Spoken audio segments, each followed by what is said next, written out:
Yes, we're going to use this as our inspiration, meaning we are going to draw the same tunnel, but you're going to draw your own character. You have to come up with your own story. So you can put fairies flying around, you can put a dragon, you can put a mermaid, you can put, you know, a skeleton. You can do whatever you like.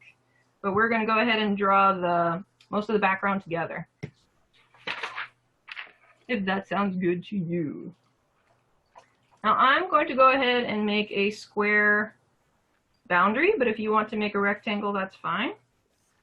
Or if you want to make a circle, that's fine. Oops, I'm not drawing dark enough for our camera to see. There we go. Well, square-ish. I don't think it's perfect. Technically a rectangle.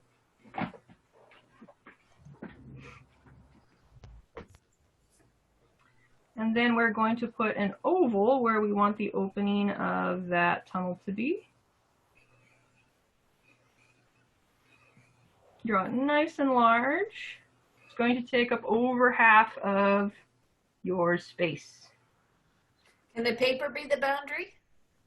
It can, yeah. You can just go all the way out to the edge if you like. The only time that causes problems for me is when I have to frame it and put a mat on it, and then all of a sudden part of my drawing gets covered up that was important to me. I'm like, ah, poo. Yeah, I could see that.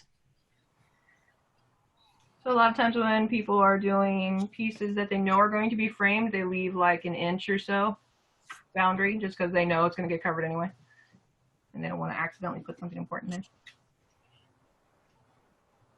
So we've got our opening, but it's not really an opening, it's just a shape right now. We need to give it some thickness. So inside, I'm going to start this like sickle moon.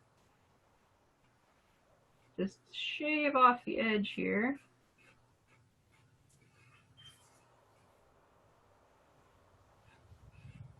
That's going to create some thickness for us. And then we'll need one more line all the way around for the stones that are making the entrance.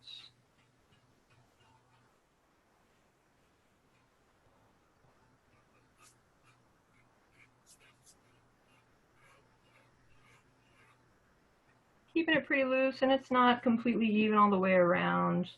Maybe the stonemason was slacking a little bit, I don't know. But if it's not perfect, that's okay. It gives it whimsy.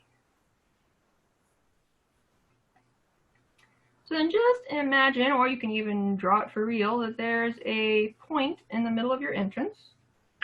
And if you happen to have a ruler handy, you can do it this way. I don't like to just because it gets too mechanical looking. But basically all of our lines are going to radiate out from that center point so that our stones are this shape.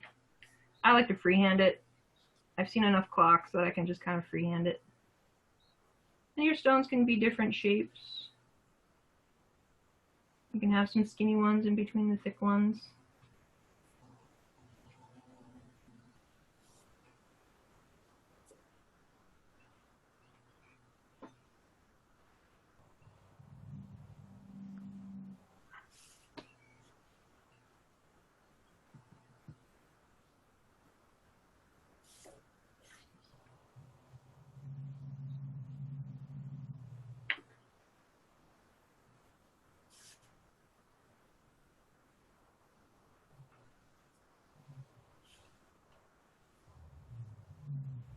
And then if you want water coming out of your tunnel, you can go ahead and sketch in where the water is coming out. Depending on how fast the water is coming out, it could be shooting out all the way across the page, or if it's just trickling out, it'll go more downward. You can find a happy middle.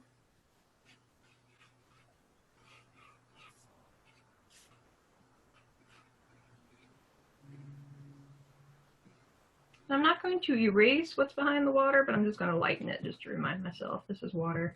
I'm going to cover that up a little bit.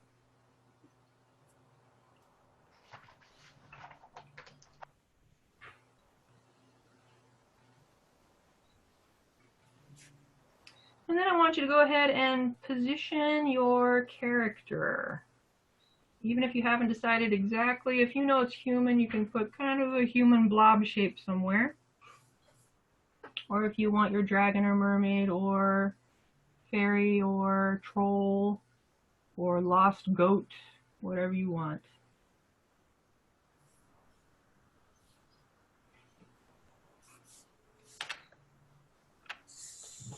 So where did you put your character?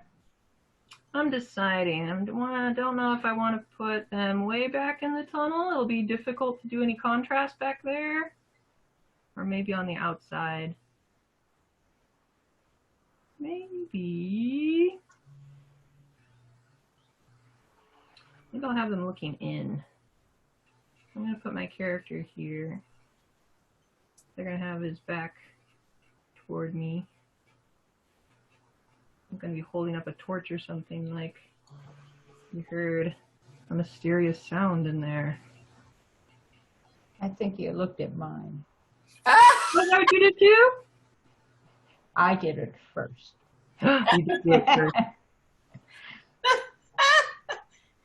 Now, girls.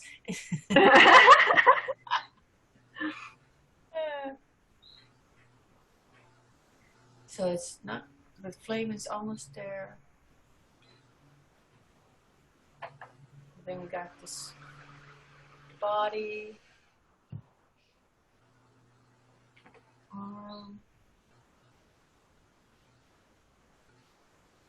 I'm making a dress so I don't have to worry about legs. There you go.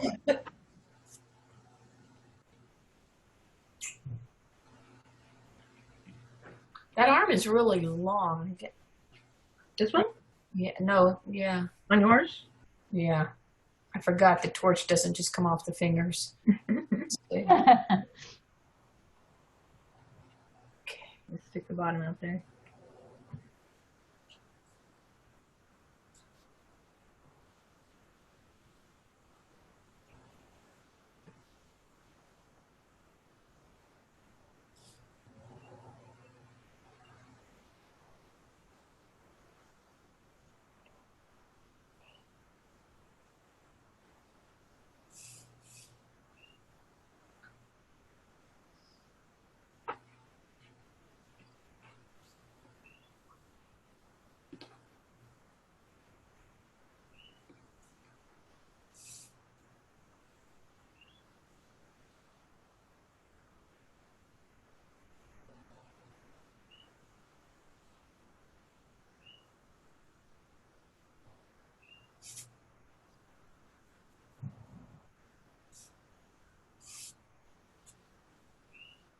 Just about 1 more minute for your characters and we'll move on.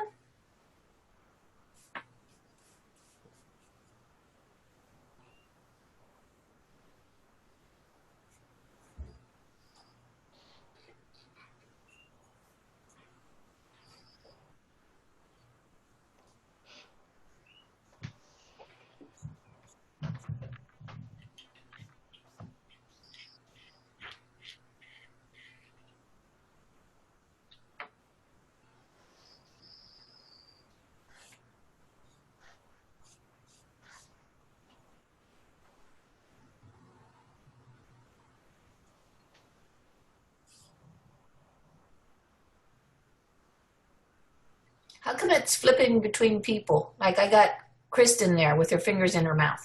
There we go. I was wondering about that.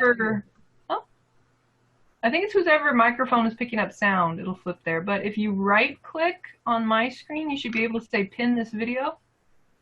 Oh no, I don't mind seeing Kristen. Oh, okay. Well, if you wanted to. Bye, Stephanie. You can right click on anybody's video. Oh, there he is. There she is again. Yeah. Is it doing it to you too, Is it doing it to you too, Betsy?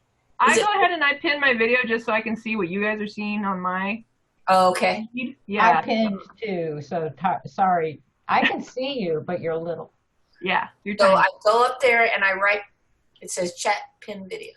Pin video. Yep. That'll. You can pin me if you just want to look at me. Yeah, you can't. It was kind of fun flipping back and forth, but never mind. Pin video. Oh, it's happening to Karen too. Maybe I should explain that next time. Yeah. It does it to me too. Let me try pinning. Okay. Yep. Yeah. So Go she can into hear the. us? She can hear us? Yeah, she can hear us, but she can't talk since she doesn't have a mic. I mean, she can talk, but she doesn't have a microphone, so we can't hear her. Get a microphone. But we can't see her work either. I know. Oh well. Not this week anyway. Maybe she'll have some equipment Webcam time. next time. All right. So then we're going to pick our 3 main shapes. So like I said before, she has her leaves on the top, she has her grass blades, and she has her little toadstool mushrooms coming out. So this tree or these leaves are pretty generic. If you want to stick with generic, that's fine. But let's say you really love weeping willows and you want some weeping willow branches instead. Do it. Let's say you really love ginkgo leaves. I love ginkgo leaves. Maybe you want to put those instead. You can do it. So you're just going to pick a leaf shape. I'll make a note over here on my paper just so you know. You need to pick a leaf shape. You need to pick a grass or what do you call them, shrub? Just say grass shape. And then you're going to put, how do I say, your accent, your Mushrooms. mushrooms, but it could be flowers, you know what I mean? So it could your interest. Your interest shape. i.e. mushroom, flowers, maybe frogs, something. Something that's not leaves or grass.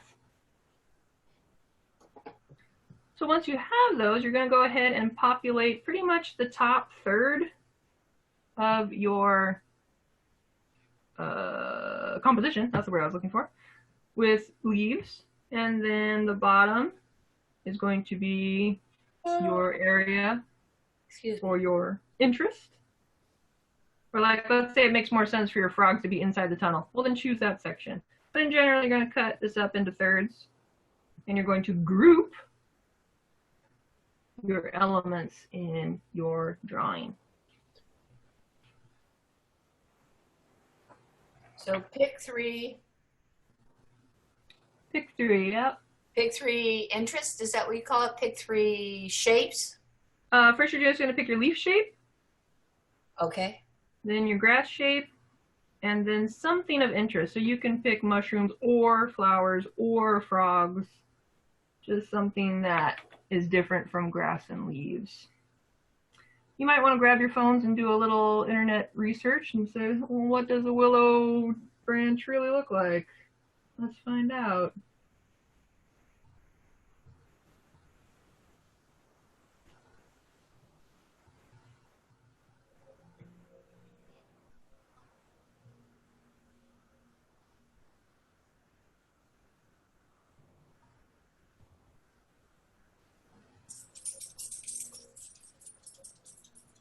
Oh, look at that. Lovely. Well, I can't see it because my phone is too dark. There we go. So you can get yourself some reference for sure and borrow those shapes. Don't get too caught up in making it look exactly the same.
This part is still going to be light and loose. Every once in a while, take a breath and see how your grouping is going. Are you overlapping enough? These two are looking awfully separated and awfully the same. So maybe I'll make one a bigger size. Maybe I'll overlap or underlap a branch over here.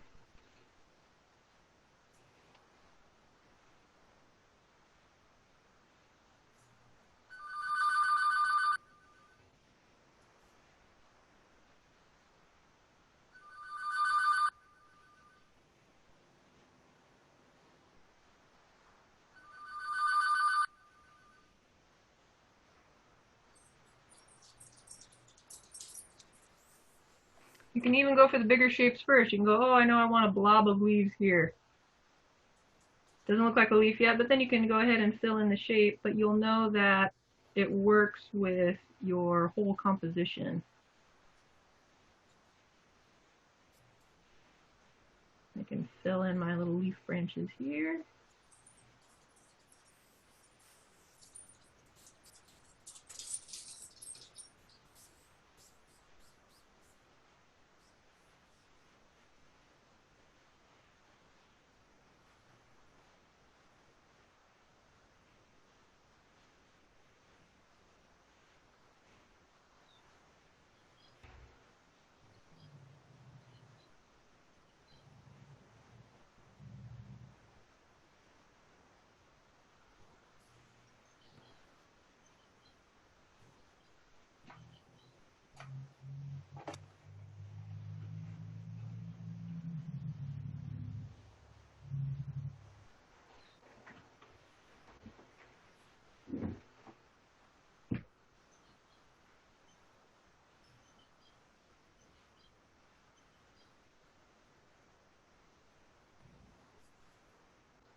Betsy, what do you think? Let's see, let me unpin my video so I can see yours. Do I need more leaves? Oh, it's looking nice. I see some overlapping, some grouping. Good, good. Okay. Yeah, It's okay. yeah, it's okay.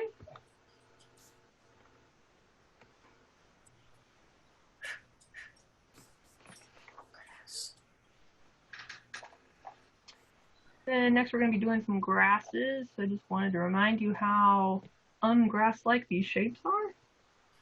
Don't be afraid to just do a couple little blobs here and there. Every once in a while, you put in a little bit of effort to make it really look like a plant. But a lot of these, just little bouncy marks, just little blobs. And when you get to color, it'll communicate what they are a little better. Don't do those. Those were my don't do marks. But do try to keep in mind these rather circular shapes, that these are all kind of around a ball, and then these are kind of going in an arch, and this is in an arch. See over here if we do it too. Not as much. This is more of a row. But try to think of those big shapes rather than, here's what not to do.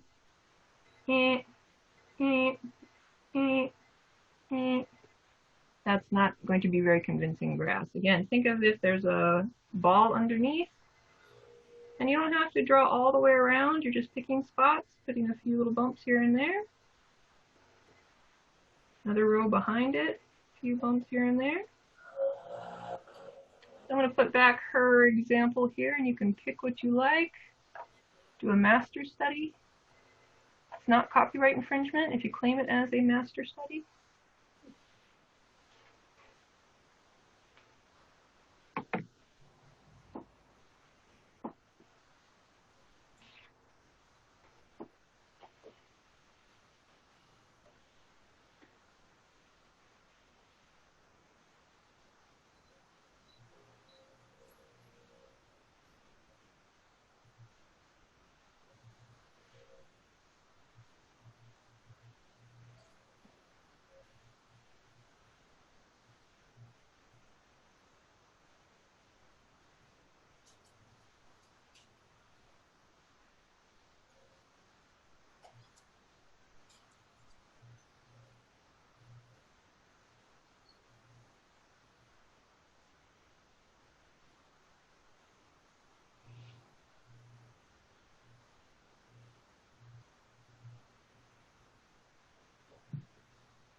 Don't forget to put some underneath the waterfall as well.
Once you're done with your grass, you can choose your interest shape. I think I'm going to choose some foxglove.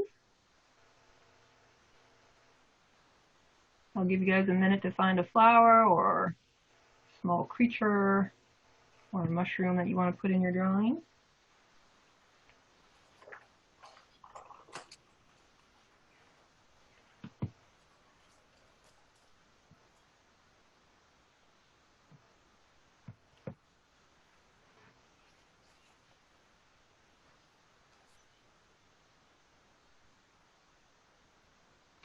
Simple butterfly. How do you do a simple butterfly?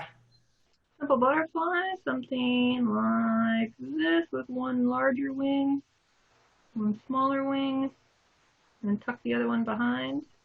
If its wings are down, do the same thing in reverse.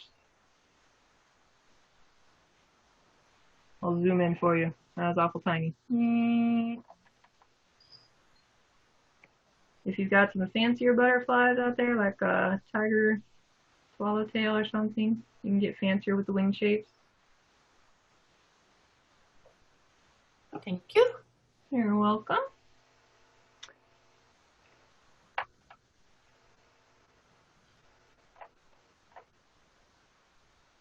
So just remember, whatever your interest thing is, needs to be grouped, needs to be restricted.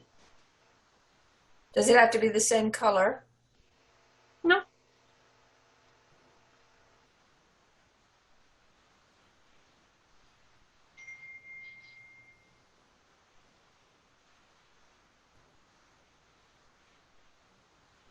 So you really put your grass shapes sort of in the bottom 2/3. Yes, I did. That's okay. That's okay. I think it's just these guys. These guys started creeping up too high. Yeah. Or else I can move my flowers to the middle. That might work too. No. I want to try it now, though. But what if I want to put a butterfly kind of up in the tunnel too? That kind of screws up the rules, right?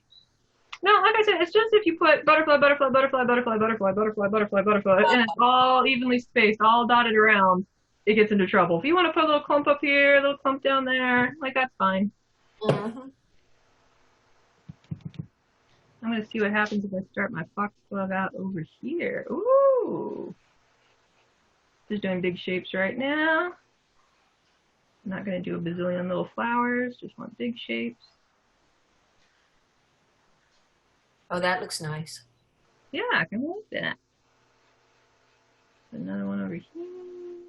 Maybe 3 of them this time. Oh yeah, that's nice. Yeah, I like it.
my question is, how do you deal with the light now that it can't be all dark in there anymore?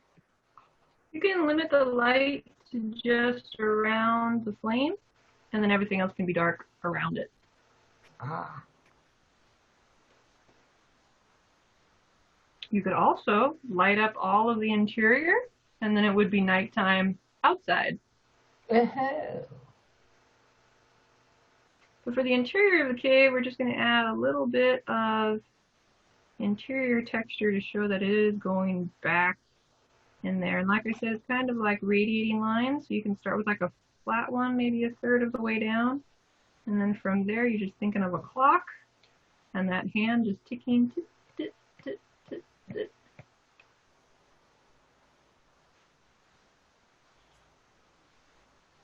Give yourself some guidelines there.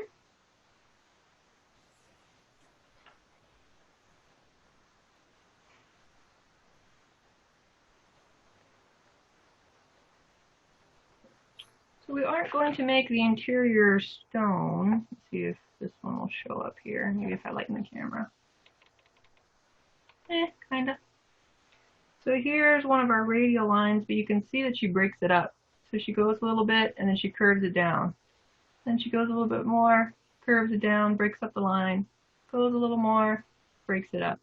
So we'll have these patterns of contour lines that are in each segment, and we'll just kind of generally follow them down. They don't have to be really rigid and straight, since it's not a perfectly constructed tunnel. I'm going to go ahead and lighten up my lines actually so they don't get in the way. So as I said, you'll be going along a line a little bit, curve down, do a couple little marks here and there, dance your pencil around. A little more, dance your pencil around. What we do know about lines going into the distance is they will get smaller in size, less detail. And as they come forward, they'll get bigger, more detail.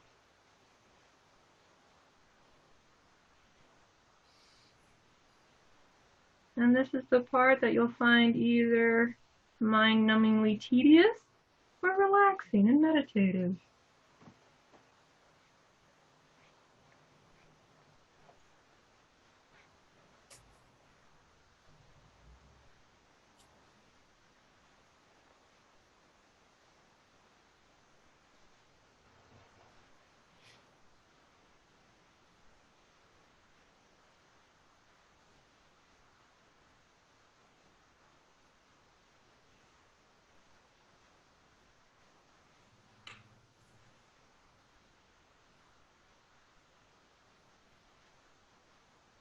Once I get down below that flat line, we're going to start leveling out the texture marks so that we can tell you could step on there if you wanted. And it's no longer a part of the wall.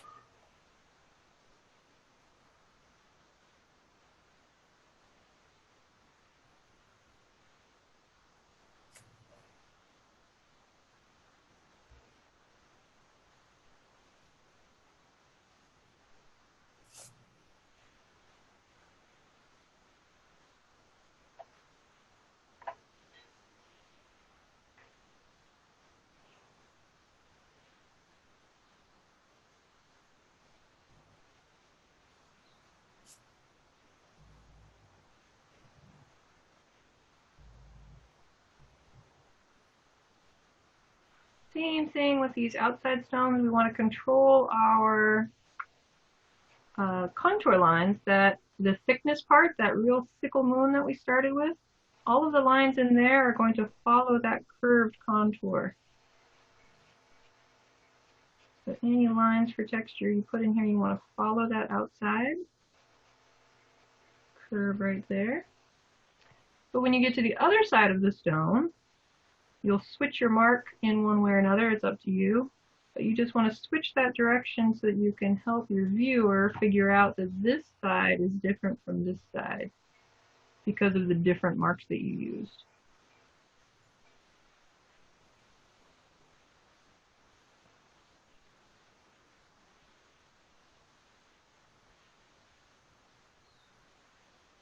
You can also thicken the lines between stones. They'll act as shadows. Just try not to thicken them all the same amount because then it turns into a mechanical look again, and we don't want mechanical.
We have about a half an hour left. This is usually where I set you free to work on your artwork on your own.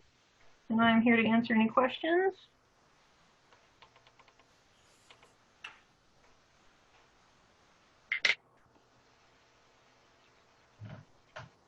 So I'm still clutching for how quick you come up with a story idea. Wait, cut out a little bit there. I'm clutching for how you come up with story idea really quick. Oh, story idea really quick. So this time you kind of just went with her picture. Last time, Pretty much, yeah. so it was like, okay, cliff. And you made up stories about cliffs, which were really good little stories or ideas. I don't know, a whole story. Yeah, I mostly just steal like an artist. There's a book called Steal Like an Artist, one of my favorite books ever. His basic philosophy is that there is nothing new. We can't actually make original art, but we can make new combinations of what's already out there. So when I thought of cliffs, immediately I thought of one of my mom's favorite movies, Himalaya, which took place in the mountains. And they had oxen pulling carts of salt. And so I just thought of that little donkey in the cart. And then I think one of the other stories was, what? I can't even remember what I did last week. But mostly I'm just drawing it from books I've read, movies I've seen. Well, yeah, that was how I finally got mine. I just sat with Bob and said, cliffs. I don't know, cliffs. He said, well, mountain goats. Oh, there you go, yeah. So, yeah, I see where you've got your little cart, and once you have the cart and the cliff, then you have the story. Yeah, and then you have the story. You can also just think of it as reverse. If you're really stuck, you go, oh man, I gotta do something with a swamp. What am I gonna do with a swamp? Think of what cannot happen. Well, I'm not gonna have a camel, because camels are in the desert. I'm not going to have a cliff, so I'm not gonna have anything with ropes. And pretty soon your brain will start just connecting what you can't do, what you can do, and you go, oh, but swamps, they have alligators. Alligators are cool, and what if somebody came upon hatching alligators? Well, that's cool. But then the mama met alligators right back there, so she might not like that. You know, you just make up little stories for yourself. Practice in imagination. Betsy? Yeah? Water. How do we do that? Oh, the texture lines are just going to be a little bit like you're drawing hair. You'll just draw a few lines that go with the direction of the water. If you want to draw a couple little droplets in midair, little watermelon seeds, you can do that. Might be splashing around your character's feet if he's blocking the path of the water.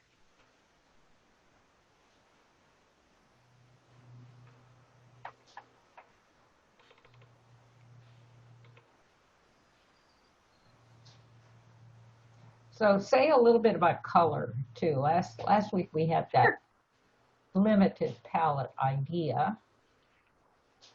This The one is limited blue. palette idea is basically taking away some of the colors on the color wheel. So even this one, do you see any red? Nope. Orange?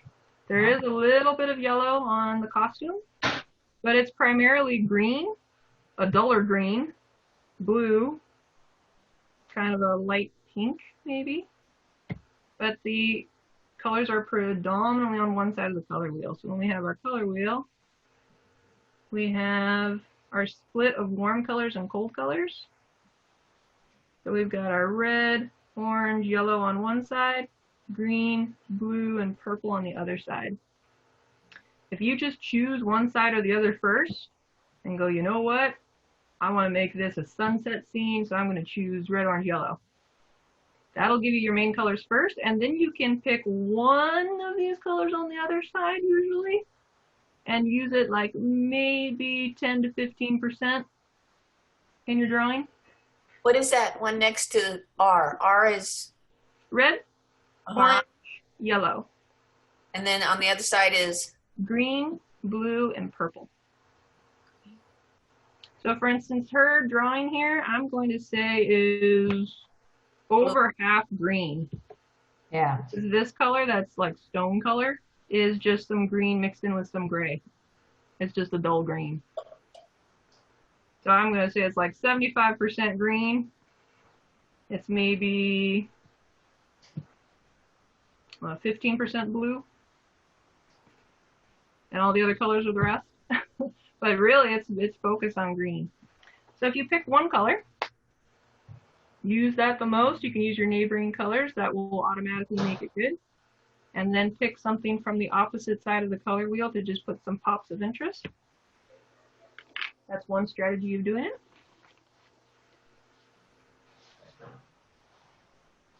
So that's color, but then contrast we were talking about is light and dark. So again, if your character is going to be light, try to stick them in a dark background somehow. If your character is going to be dark, then surround them with light. So for instance, on this one, if we wanted to do the reverse, let's say I wanted that light source to be that torch lighting up the inside, well then my character is going to be in shadow, because this is the side facing away from the light. All of this, all around the opening, all in shadow. These are where all my dark colors are. See if I can break that down. And with my light color inside there, this will still be contrast. Can you do both? Can you make just around the fire light and then darken the rest? And then darken the inside, yeah. I could still make this part darker. This is where your story comes in, where you want, where do I want people to look? Because we remember that contrast is where we generally look. Okay. So if you want them to look at your character, that's where you have to have the most light and dark right next to each other. Okay. If you want them to look in the tunnel where there's some glowing eyes, ooh, well then that's what's going to have the most light and dark. Does that make sense? Yeah. All right. If it doesn't, I will give more examples. So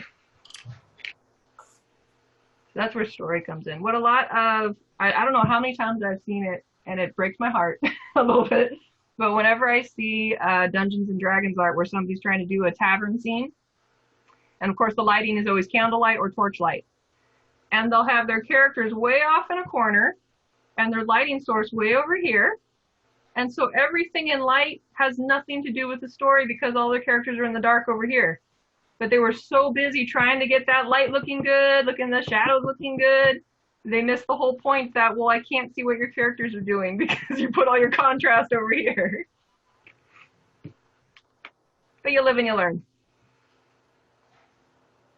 Okay, so I'm going to show you my tunnel. Okay, let's see if I can pin your video here. I want you to tell me if I could do something to make it look more like it's going in a tunnel or if it looks like a deep 6 hole. Here. Okay, let's see. You see it? I can see it, yes. So what I think you're going to need is those contour lines that are going to go around this way. I'll show you on this one. Because, whoops, let me get my video back up because I can't see what I'm doing. So you've got your tunnel, and right now you've got your lines going this way. Right. So there's nothing to show like the curve getting smaller and smaller and smaller and smaller as we go back. Got it. You Okay. need some lines in here. Whatever you do, don't do this. Don't make them even all the way through because that defeats the purpose. Yeah. Okay. It still works a little bit. I mean, this almost looks like a railroad going into the distance, but if you curve it around, it'll be even better. Yeah. Thank you.